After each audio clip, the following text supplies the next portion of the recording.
काय नेमकं चर्चा? दिल्लीचं अधिवेशन सुरू आहे आणि त्यामुळे दर अधिवेशनामध्ये मी आपल्या खासदारांना मंत्री महोदयांना भेटायला येत असतो. त्यामुळे त्यांच्याशी काल बैठक खासदारांच्या बरोबर झाली आणि आज आदरणीय प्रधानमंत्री नरेंद्र मोदी साहेबांना देखील भेटलो आणि त्यांच्याशी देखील महाराष्ट्रातल्या अनेक विषयावर देखील चर्चा झाली.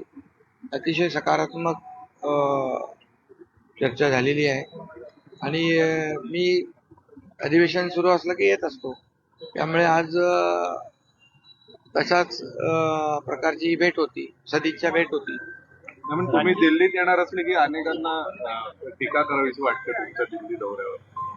आता दिल्लीमध्ये आपले खासदार आहेत, अधिवेशन आहे, त्यामुळे कोण टीका करतंय कोण काय बोलतंय यापेक्षा मला काय करायचं ते मी करत असतो. आणि या दरम्यान मोदी साहेबांना देखील भेट झाली त्यांची. त्यामुळे विरोधक नेहमी त्यांचं काम करत असतात टीका करण्याचं. मी माझं काम करत असतो टीकेला कामाने उत्तर देण्याचं. त्यामुळे मला कोण काय बोलतंय कोण कुठल्या अँगलने पाहतंय याचा काही मी त्याचा विचार इराण इस्रायल युद्ध चालू आहे त्या अनुषंगाने काही चर्चा झालेली आहे का? कारण तुम्ही काल खासदारांना सूचना दिलेल्या होत्या की या काळामध्ये आपण देशाच्या सोबत आहोत अशा सूचना काल दिल्या. काही लोकांना घेऊन आले त्यावेळेची परिस्थिती नक्की काय होती याच्यावर काही चर्चा झाली? मोदी साहेबांच्या बरोबर हे मी बोललो की हे इराण इराक जे युद्ध सुरू आहे या पार्श्वभूमीवर देशातल्या सगळ्यांनीच एकसंघ राहिलं पाहिजे आणि म्हणून एनडीएतले आम्ही घटक आहोत महत्वाचे आणि त्यामुळे एनडीए संपूर्णपणे प्रधानमंत्री मोदीजी आणि देशाच्या पाठीशी आहे.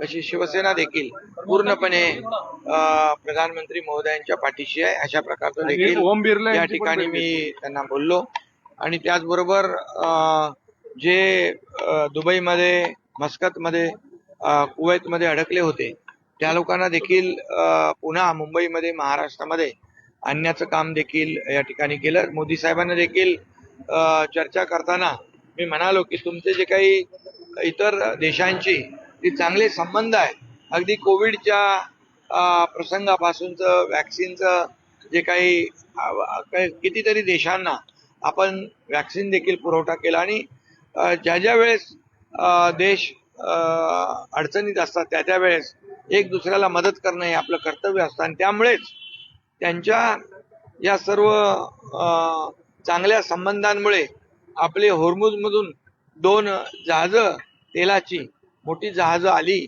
त्याला हिरवा कंदील इराणने दिला. या बाबतीत देखील मोदीजींशी बोललो मी की आपल्या चांगल्या रिलेशनमुळेच हे सगळ्या गोष्टी शक्य होत आहेत आणि त्यामुळे अनेक अशा विषयांवर चर्चा झालेली आहे. ओम बिर्ला यांच्यासोबत भेट झालेली आहे. आता अविश्वास प्रस्ताव गेला होता तो प्रस्ताव. ओम बिर्ला जी पण मला भेटले तिकडे, मी त्यांना जाऊन भेटलो त्यांच्या दालनामध्ये. त्यांनी देखील चांगली चर्चा केली. श्रीकांतला त्यांनी काल सांगितलं होतं की आले की आम्ही भेटूया आणि ओम बिर्लाजी पण भेटले. त्याचबरोबर तिथे काही मंत्री देखील होते, तेही मंत्री किरण रिजिजू होते, पियुष गोयल होते आणि आणखी काही त्या आणि 4-5 किरण रिजिजू यांनी श्रीकांत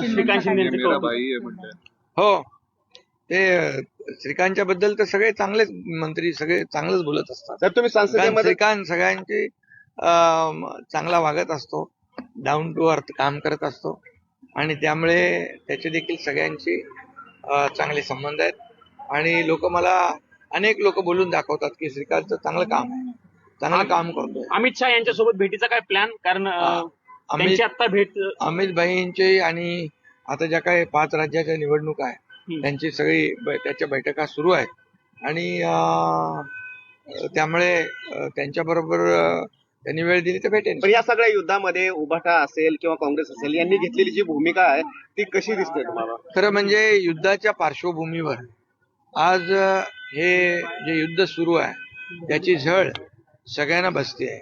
अशा प्रसंगामध्ये सगळ्यांनी, विरोधी पक्ष काय सत्ताधारी पक्ष, सगळ्यांनी एकजुटीचं दर्शन घडवलं पाहिजे, एकसंघ राहिलं पाहिजे आणि देशाच्या मागे उभं राहिलं पाहिजे, प्रधानमंत्री महोदयांच्या मागे उभं राहिलं पाहिजे. परंतु दुर्दैवाने विरोधी पक्षाचे लोक याच्यामध्ये देखील अशा युद्धजन्य परिस्थितीमध्ये देखील राजकारण करतायत. राजकारण करायला तर खूप संधी असते, परंतु अशा प्रसंगामध्ये राजकारण करता कामा नये.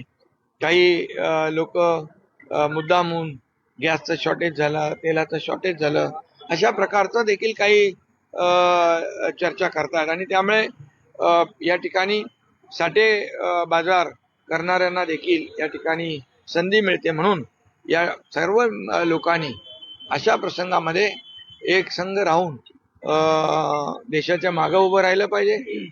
ऑपरेशन सिंदूरच्या वेळेस देखील असाच प्रकार विरोधकांनी केला आणि त्यांच्या हेडलाईन पाकिस्तानमध्ये हेडलाईन झाल्या.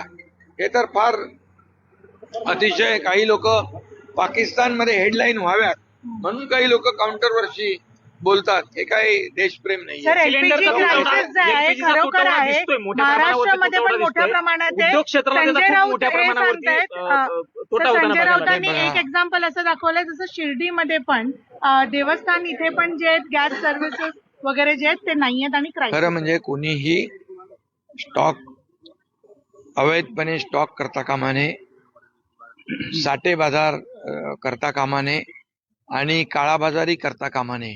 अशा लोकांवर कठोर कारवाई राज्य सरकार करेल.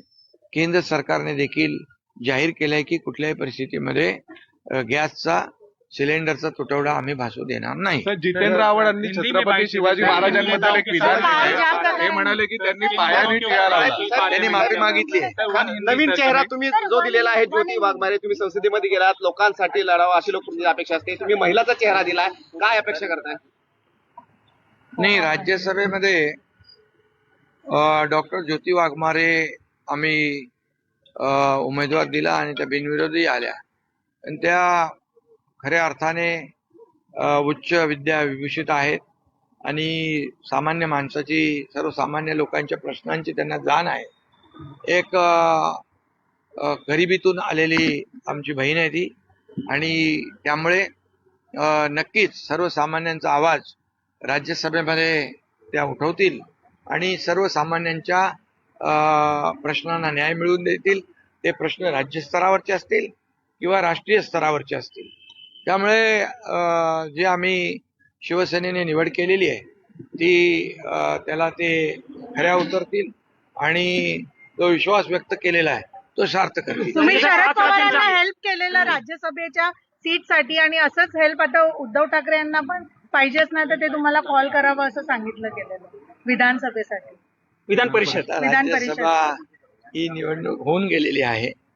आता विधान परिषद येईल निवडणूक तेव्हा पाहू. सर, 5 राज्यांच्या निवडणुका होणार आहेत. आता पक्षाची भूमिका काय असणार आहे? तुम्ही एनडीएचा घटक 5 राज्यांमध्ये प्रधानमंत्री मोदी साहेबांनी 2014 पासून केलेलं जे काम आहे त्या कामाचा प्रत्येक राज्याला फायदा झालेला आहे डेव्हलपमेंटसाठी आणि त्यामुळे डेव्हलपमेंट हाच मोदीजींचा अजेंडा आहे आणि याचा फायदा या 5ही राज्याच्या निवडणुकांमध्ये एनडीएला, भारतीय जनता पक्षाला होईल आणि एनडीएचं खूप चांगलं यश एनडीएला मिळेल. सर, आता शिवसेनेची